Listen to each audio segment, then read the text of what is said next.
Okay guys, with this video we're going to have a look at some UV wrapping techniques. We'll kind of go over how things work, how best to approach some more complex models, and how all the tools work as well. So this is just the CRT monitor that we created within class. So it is essentially it is a box. It is quite cube-like in shape, but we do have some interesting geometry around the sides here, which may make traditional mapping quite difficult. So we're going to have a look at some UV techniques. We're going to look at using setting up seams. We're going to have a look at pelt mapping, and we'll also have a look at using projection mapping as well for some of the more simple areas. So the first thing that we're going to do is we're just going to isolate this selection just to make it our lives a little bit easier whilst we're working on this. So the isolate selection button is just this little purple balloon pin-like icon at the bottom of your screen here. If we press that, you'll see that it basically just hides all the other objects except the one you got selected, which will be a little bit helpful. So with this object selected, we're going to go to our modify panel, and in our modify list we're just going to use an unwrap UVW. Now when you apply your unwrap UVW for the first time, you'll see that your object has a lot of green lines around it. Now the green lines within your unwrap UVW signify your map seams. So it basically signifies the end result of the UV coordinates. So once when you create an object, it will have UV coordinates automatically generated.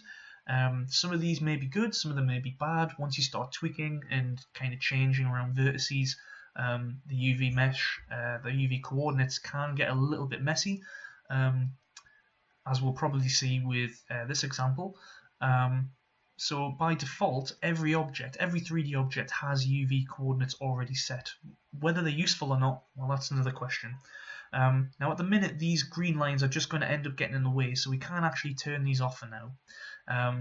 So we'll do this on our our modifier rollout, just to make our lives a bit easier as well. I'm just going to click it and expand the UV, the modify panel out, just so it's 2 column widths, and this will just mean that I can see all of my UV tools at once without having to scroll up and down. So it's just a nice way to improve productivity and efficiency. I know it's one of those things where you're literally saving a couple of seconds, but it's those little seconds that count when you're working on big projects anyway. So we'll have a look at the UV coordinates at the minute by just pressing the Open UV Editor window, and as you can see, it is a complete mess. We've got faces and points all over the place. It's completely unusable. Everything's stacked up on top of each other. There's absolutely no way we'd be able to work out what is going on here. So we're going to use a mixture of methods and techniques to get this this monitor model unwrapped. Now before we start, just a couple of quick comments on theory about how UV space works. What you see here inside your UV window is a checkerboard pattern. Now this signifies the default UV space. This UV space, if you zoom out, it does actually continue infinitely around, but by default we generally want to just use this one box here. Anything that you place here, for instance to the right of the UV map, is essentially going to duplicate what is here within the UV space, unless you set out a multiple UV coordinate system.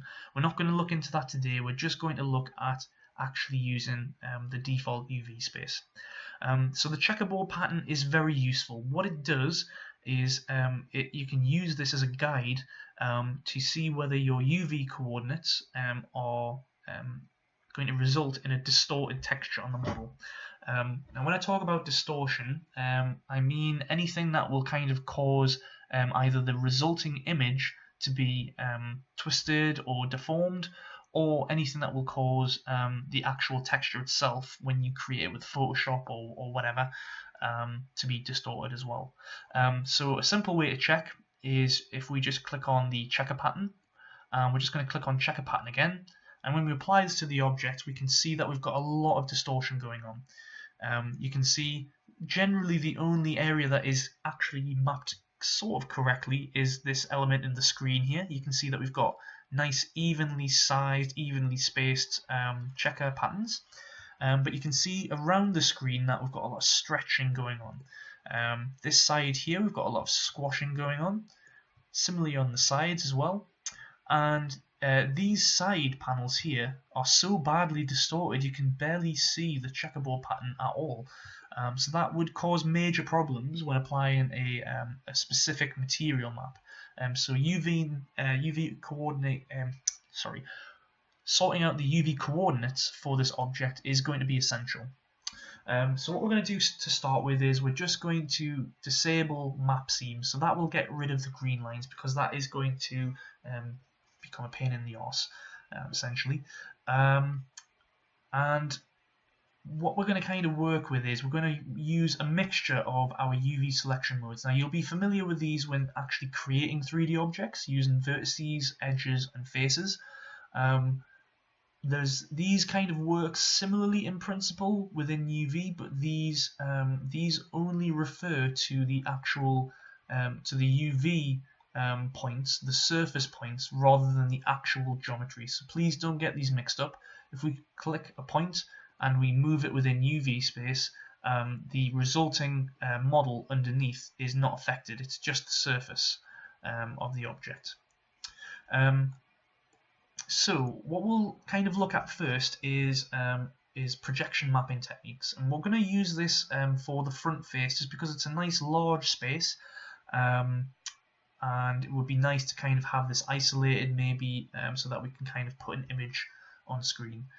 So we're just going to start by going to our polygon face mode, and we're just going to select on the actual model in the scene the faces that we want to unwrap.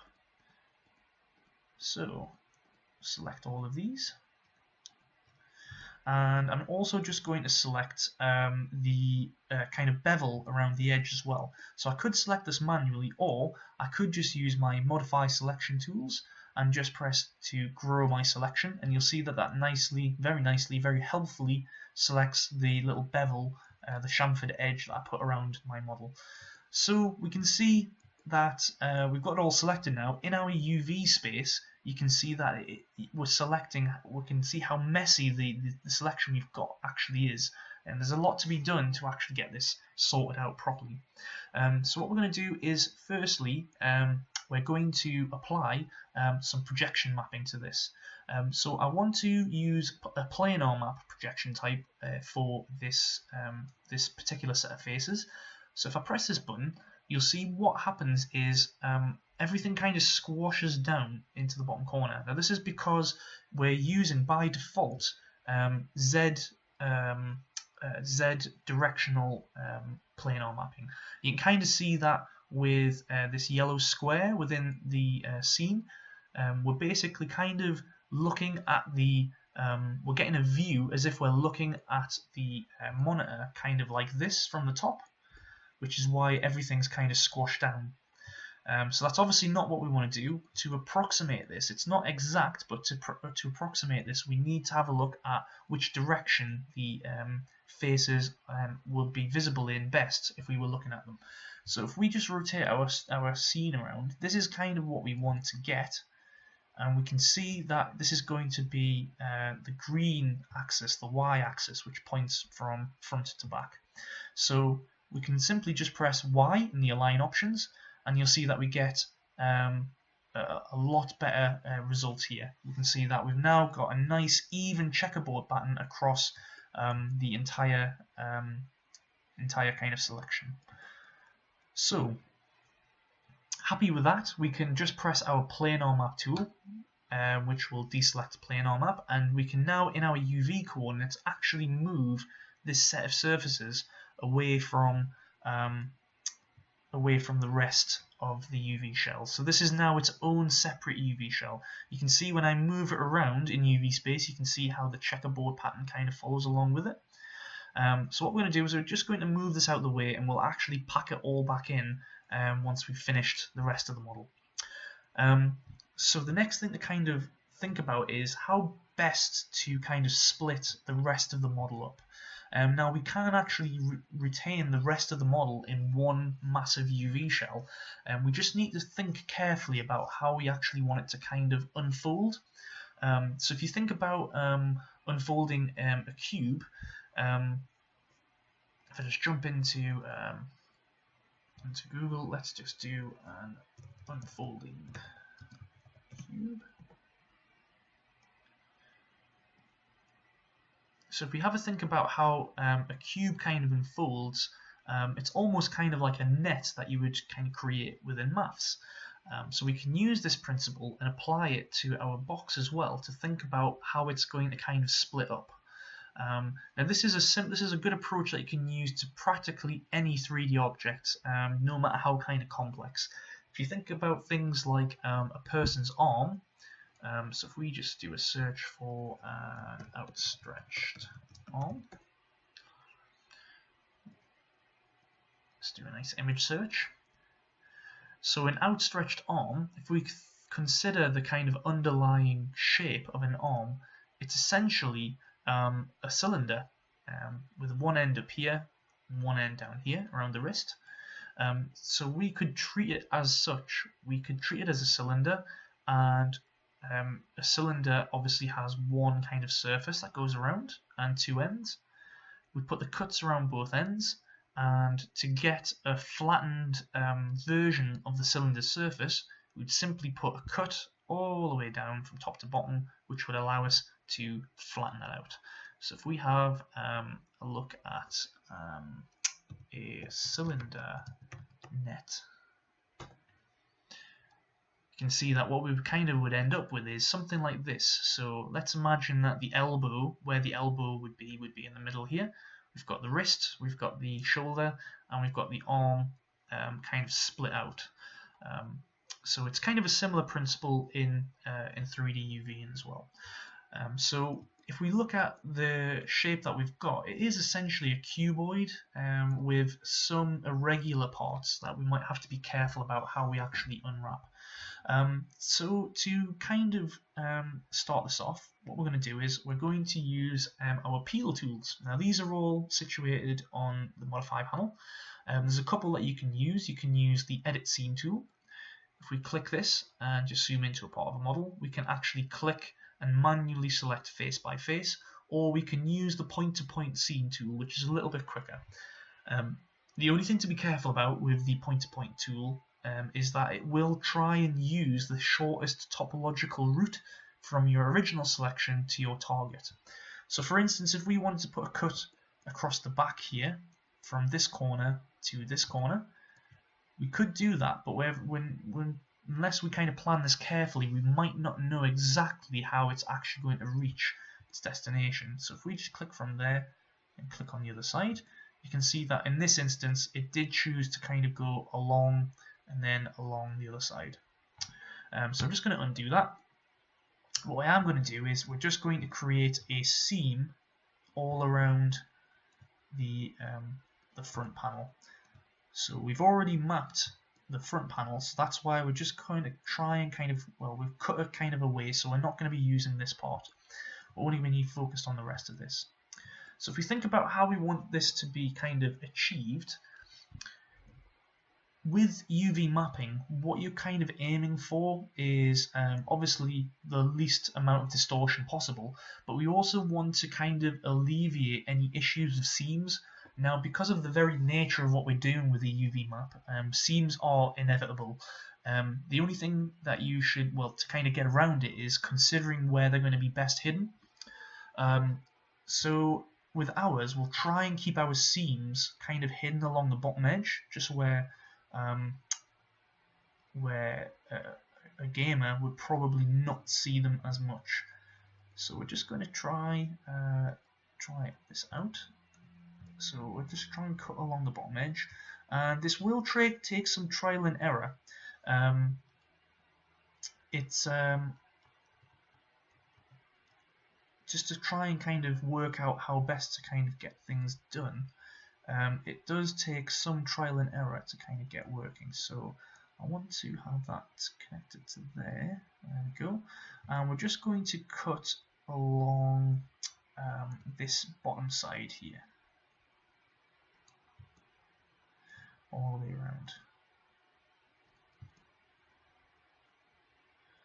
Let's have a look. So orbiting around this. So if we follow the topology along, we want it to be to there and to there. And let's have a look. How do we do it on this side? Okay, so just to there and back to the start here. Okay, so we've got now at the minute, let's have a look. Actually, we've cut all the way around. We could probably actually get rid of this middle section here because we want this to kind of unwrap as one big flap. So we can hold down Alt on our keyboard and just click.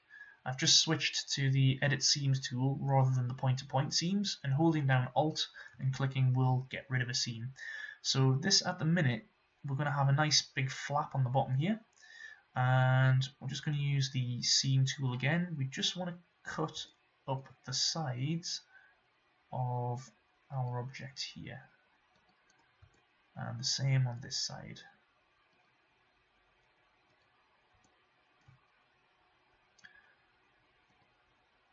There we go. So we've got a couple of flaps in place at the minute. Let's have a look and see at the minute what would happen if we try to unwrap this now.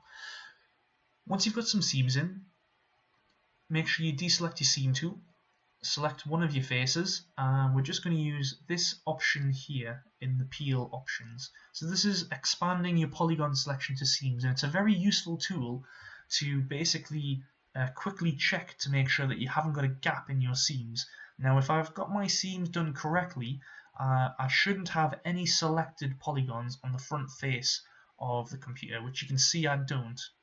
Now let's say for instance we forgot to put a seam in from here to here. Obviously filling polygon selection to seams, the selection would kind of spill through the gap and it would result in filling up the entire shape. So what we've got is now good. Let's try and do an unwrap.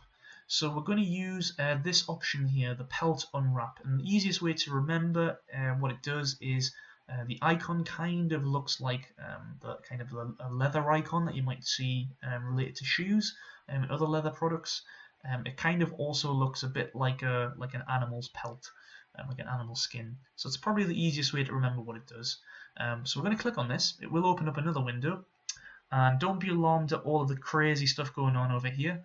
This is basically our stretcher, and this is going to help us stretch out and flatten our map. So what we want to do is we want to press Start Pelt.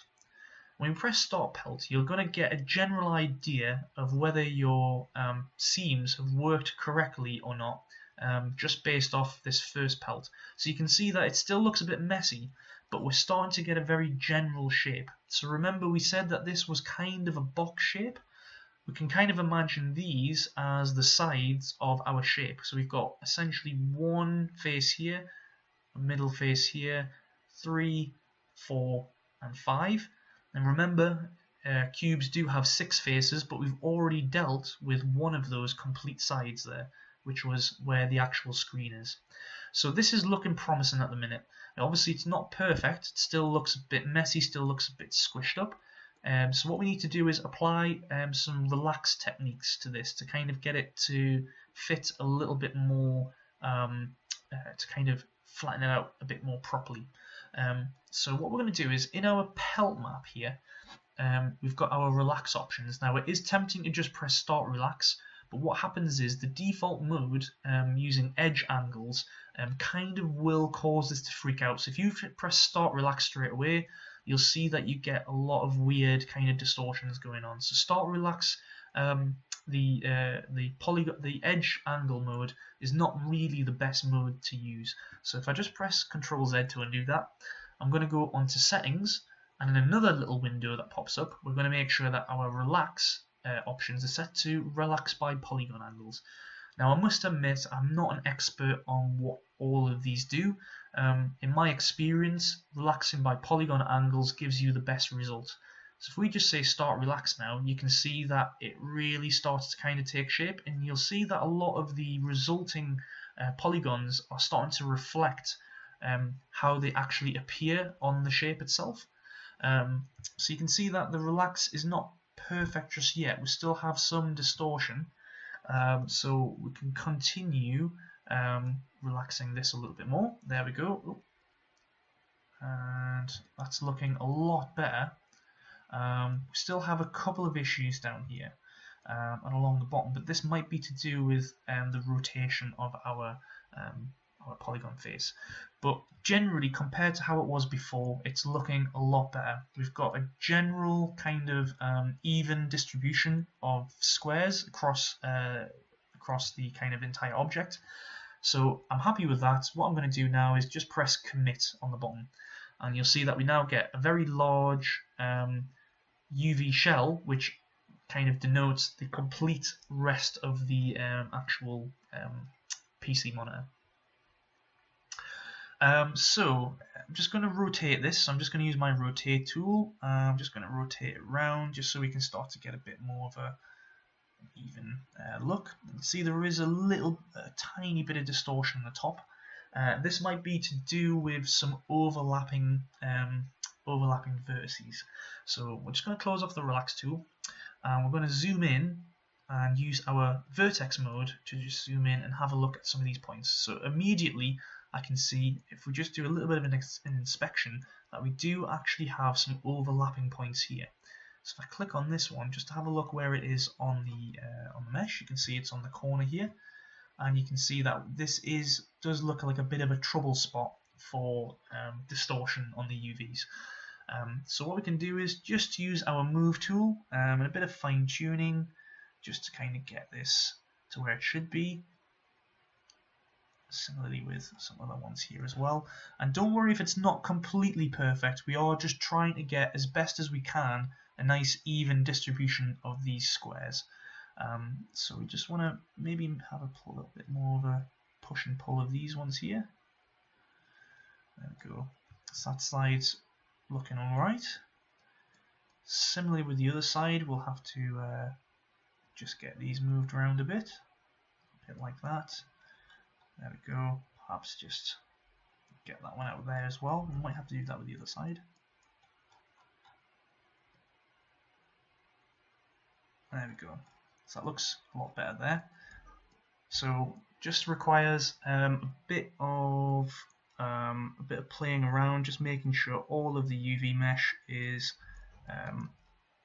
not overlapping. So you might have a couple of areas, such as here, which will require a little bit of playing around just to make sure that they are all organized. So anywhere where you can see lines crossing over signifies that we've got some overlap. There we go. So let's just get this. Let's have a look on the actual mesh. Yeah, that looks okay. It's just a bit of weird distortion here. But remember, this is kind of on the back side, so if this was an actual in-game asset, chances are your player is not really going to ever see this part of the model anyway, so we can get away with kind of certain allowances with things like that. But in general, it's looking pretty good now. I don't think there's any more significant errors. So let's have a look at how we would get this into Photoshop. So there's a couple of ways that you can kind of arrange UVs. If you remember earlier in the video, we said that we wanted it to kind of fit within this checkerboard area. We can manually arrange the elements. So if you select, if you select this little white cube icon here, you can actually click and select full elements. So you can kind of manually position them, use your rotation and scale tools to scale things down. And we want to try our best to maximize the UV space. Now, because of how I've unwrapped this, it might be a bit awkward to kind of get everything to fit nicely. One thing that you might want to consider as well is how much detail you want on certain parts of the object. So you can see here that because this is in relation to the rest of the object, it's a smaller face, but it takes up more of the UVs. You can see that it has more checker board pattern on it, which means that this area of our coordinate system will have more detail in the texture, whereas the squares on the rest of the model here are a lot bigger, which will result in less detail because it's a larger area that's taking up a smaller part of the map. Now, the rest of the back of this machine probably isn't going to require the same amount of detail that the screen might, so we can get away with making this a little bit smaller and allowing ourselves more UV space for the actual screen.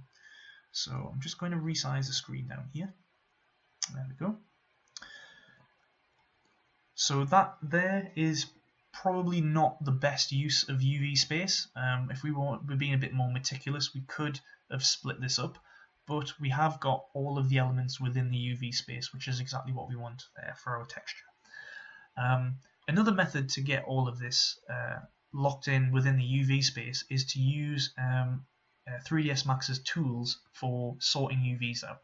So if we just go to Tools and say Pack UVs, and let's just use Set OK, we can see that this is how 3ds Max would kind of automatically set the UV space as best as it could see to fit. Now, this is not too dissimilar to what we had before. I think we have a marginally better use of the UV space, but you can see that there is a lot of wasted area, especially here and here as well. So as I said before, if we were being a bit more meticulous, we could probably have split the model up into smaller pieces to better fit. But the more cuts you introduce, the more seams you introduce, the more kind of errors within your texture you can also introduce as well. So in terms of, for the purpose of this, I'm happy with this UV mesh. We're going to go to Tools and Render UVW Template. And this is going to allow us to create a texture file for our object. Now, this is where you would set your width and height for your resulting image. At the minute, the UV space is kind of procedurally sized. When we zoom in and out, it doesn't really matter how kind of small it appears on screen. It's kind of, as I said before, kind of procedurally generated. When we create our texture, this is where we set our definitive pixel size. So obviously a smaller resolution is going to result in a texture that can only have a smaller amount of detail in. If we set this to a higher value, such as 2048 by 2048, we can have a lot more space to paint in the details that we need. Now, modern games engines will allow you to pretty much have any texture size you want, but for kind of legacy sake, we do try and use what are referred to as power of 2 numbers as best we can. It just makes things a little bit easier, and for games engines, it makes them a little bit more kind of it makes things work a little bit easier. So if we have a look at power of 2 numbers, here we go. So power of 2 number essentially just means a number multiplied by n, where n is another integer. So your list of power of 2 numbers, you can see obviously 1 to the power of 0 is just 1. 1 to the power of, well, 2 to the power of 2 is 2. 2 to the power of 1 is 2, 2 to the power of 2 is 4, and so on. 2 to the power of 3 is 8, and so on and so forth. Now you'll probably notice, obviously, the more you go up, the number kind of grows exponentially. Generally, we will use probably texture sizes within this range here, anything from about 64 up to about a maximum of 4096. 4096 is what we would refer to as a 4K map. This is kind of the maximum texture size that you would get allowed on consoles such as the Xbox One or PS4. Anything larger than that, you're going to have a little bit more computational power to kind of crunch through the numbers. So 4096 at the very most for things for high detailed texture maps such as things like faces and any kind of intricate details. But as a rule of thumb, anywhere between 512 and 2048 is generally accepted. So we're just going to use 2048, my 2048. I'm just going to say render template. This will render my UV template, but I still need to save this out as an image. So we're going to save this as monitor UV, and we're going to save this as a TIF image. Oh, not a DDS, TIF. So TIF images basically have no loss of quality, and they allow for layers as well, which means that we can store multiple layers. If we start kind of painting extra details, our TIF image will kind of save that as well. So we're just going to save that off, dots per inch 72, and just say OK. So if we jump into Photoshop, we can now open that template, monitor UV, and we get basically our guides for where we're going to paint our texture. So the first thing that we're going to do is just invert this image, because at the minute black and white it's not going to be very helpful. We want to have black lines and a white background. The reason being is that we're going to use a multiply blend mode to be able to kind of see through the guides and then paint underneath them. So our background, we'll just click on the padlock to unlock that layer, and we're going to press Ctrl and I just to change the colors to invert them. And we're also going to set layer 0, which is going to be our UV layer, to be set to multiply. Multiply is going to knock out all of the white and just leave us with the black lines, so we'll be able to see the underneath, and we'll be able to use the UV lines as a guide. So we can now lock that layer, create a new layer underneath, and I'm not going to put too much detail into this. I just want to get a nice sort of kind of grey colour, typical of this kind of monitor. And I'm just going to use my paintbrush tool. Make sure that my settings are set to a hardness of 100 and an opacity and flow of 100 as well. And on layer 1, we're just going to paint in this grey area here. Now, sort of kind of contrary to what you may have been taught in art or as a kid, with UV painting, it's actually more beneficial to paint outside of the lines. If you try and paint up to the lines, when you apply the texture back onto the model, you may have errors in that your seams don't accurately match up. So a little bit of overspill is actually a bit more beneficial. So it just allows you to be a little bit more rough with the painting. So we've got a very basic kind of color scheme there. Let's make, so if we try and figure out what is what, we've got this area underneath here. Let's have a look back on our model. So that might require a little bit of back and forth to the model, just so you can kind of work out what things are. So we're going to have our seam here. So we're going to have one, got a triangle. Let's have a look back on mesh here. So essentially, this part underneath here is our kind of underside. So I'm just going to make that a bit more of a dark color. So this would be where you might want to zoom in and just make sure that you're not painting over the lines too much. In fact, what I'll do is I'll just use a lasso selection. So polygonal lasso, just going to click around here, here, all the way around. Oh, a little bit off there. The mouse is very sensitive. So we're just selecting the area that we're going to have this colour in. Oh, we've overspilled a little bit, it's not the end of the world. So up to there, to there.